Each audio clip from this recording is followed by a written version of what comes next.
Welcome to Days at Dogwood Canyon, a nature podcast brought to you by Dogwood Canyon Audubon Center in Cedar Hill, Texas. This is a podcast that will take you into our 200-acre wildlife preserve in the heart of the DFW Metroplex. Take a quick weekly break with us and get outside with the fresh air, the trees, and of course, the birds. My name is Kiersten, and I'm Center Coordinator Community Programs here at Dogwood Canyon Audubon Center. And I'm Michaela Kroll. I'm the Operations Manager. Welcome, listeners, to our Days at Dogwood Canyon podcast. This is a podcast about nature, birds, plants, and us. We'll talk about how we all rely on each other to live our best lives. All right, today is going to be another native plant podcast episode. And Michaela picked one to talk about today. I think that lots of you might have seen it before. What plant are we talking about today? Today we're going to talk about Texas Lantana.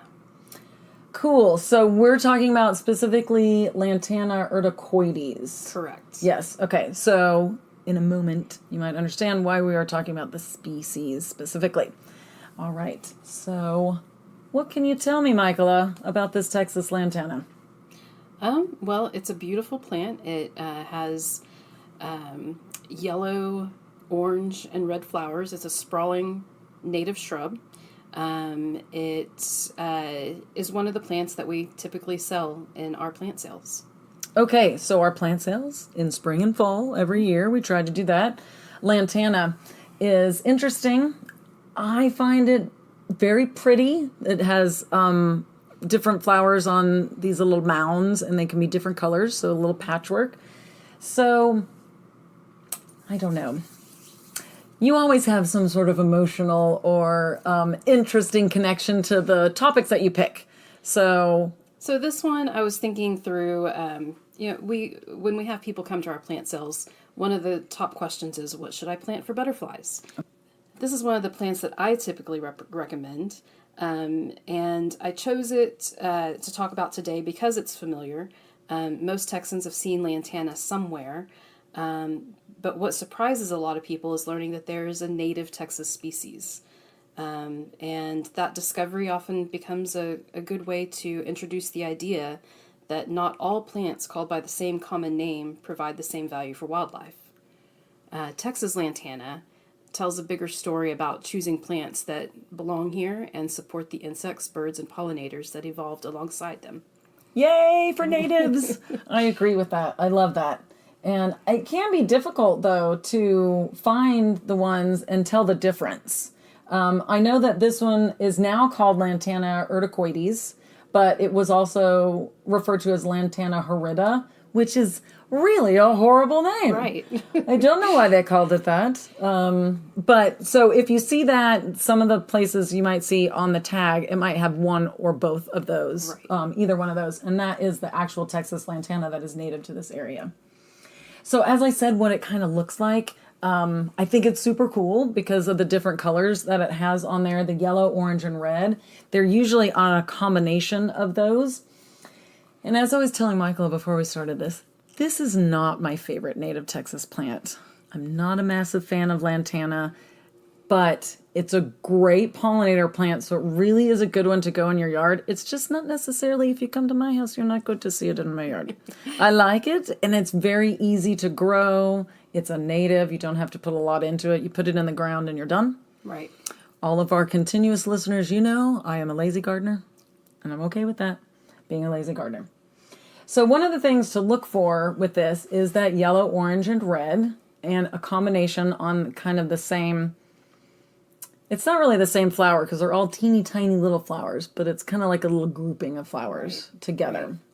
Right. What else would I be looking for besides those colors to help me identify this as Lantana? It does have rough textured leaves. It grows in a mounded habit, typically 3 to 6 feet tall and wide, and it can be in bloom from spring to fall, all the way to frost. Well, that is one right there. Right. That's a reason to have it around, is because you're going to have these pretty colors all the time. And the pollinators have it for that entire time as well. Yes, exactly. It's not all just about us. Right. It's about our pollinators. Right. So where is this plant actually native to? Just Texas?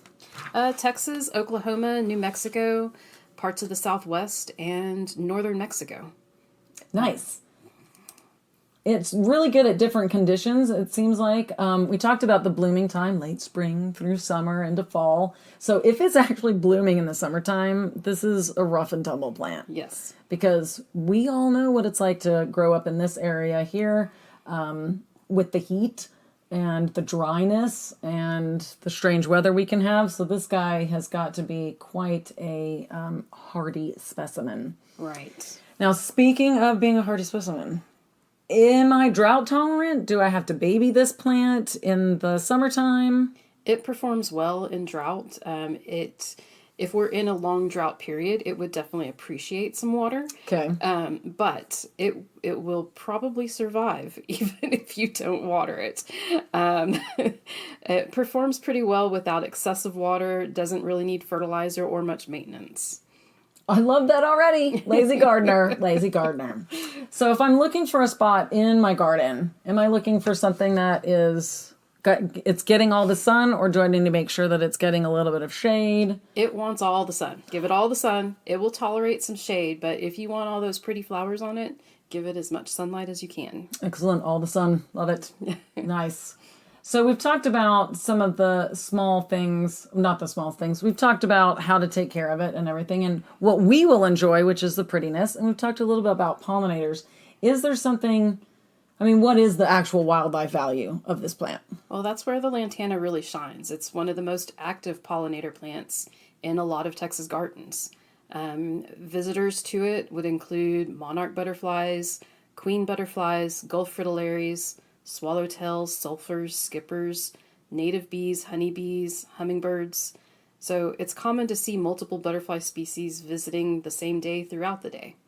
Yes, and we forgot one that we've seen several times, and it's the day-flying moths. Yes. Those white-line sphinx moths that Yeah. look like butterflies, but they're Yes. actually moths. They also love this plant as well.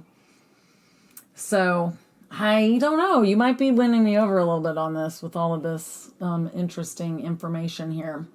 I do actually know a very interesting kind of trivia question about this one. There is a reason for those little flowers to have the different colors. And that is to indicate to all of these pollinators which flower actually has the most nectar. Oh. So the red ones are full and ready to go. Okay. Eat from me. The orange ones are like, there's probably still a little bit in here. You can, take a moment. But the yellow ones are like, don't even bother. I'm all out of nectar. Interesting. Yeah. Yeah. So I really should appreciate this plant more than I do. All right. So is there anything else you'd like to talk about the native Texas lantana? Well, I think the fact that there is a native lantana in the first place is just interesting in and of itself. A lot of people hear about a lantana plant, but most of it is not native. And so it doesn't provide, well, it might provide some value to some pollinators, but not as much as the Texas lantana does. Okay. So I don't know, is there a good way to tell the difference, or are we really looking for that scientific name when we go to look for one?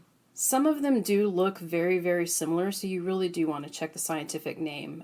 But you do want to look for those colors, and there are a variety of hybrids and cultivars that have different colors that would obviously not be the Texas lantana. Okay. Very interesting. I'm growing, this plant's growing on me a little bit here.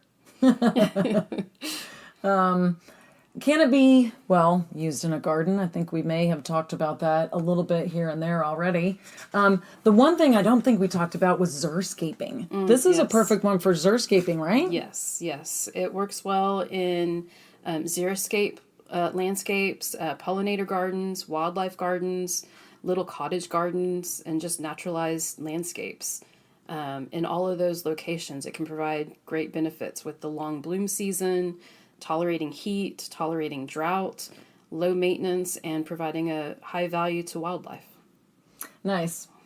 We may have covered this, but is there anything else that you want to tell us about why this plant matters? I think that it is a great plant to represent the idea that our yards and patios, schools, churches, and community spaces can become habitat. Many people start their native plant journey with just asking, what should I plant? And Texas lantana is often one of the easiest answers because it's beautiful, resilient, and constantly buzzing with life. So if a single plant can inspire someone to notice butterflies, learn about native plants, or create a little more habitat, I think that's a pretty powerful thing. I think that you're absolutely right. So, our last question that we always ask is, where can you find Texas Lantana at Dogwood Canyon Audubon Center? We actually have it in several demonstration garden areas and native plant landscapes. You don't even have to make it all the way up to the building to find it. Yeah, you don't. There's one right in our parking lot, the native, oh my gosh, here we go. The Master Naturalist cohort from North Texas chapter. The North Texas chapter of Texas Master Naturalists. Thank you very much. They actually planted us a pollinator garden in the very front that is in between us and the Balcones Trail, which is that paved path in the front, and they put in a lantana out there. Yes. So you can see it right there. Yes. And it gets all the sun. It gets all the sun. Well, thank you guys for listening, and I hope that this has brought you around to Texas Lantana as it has done for me.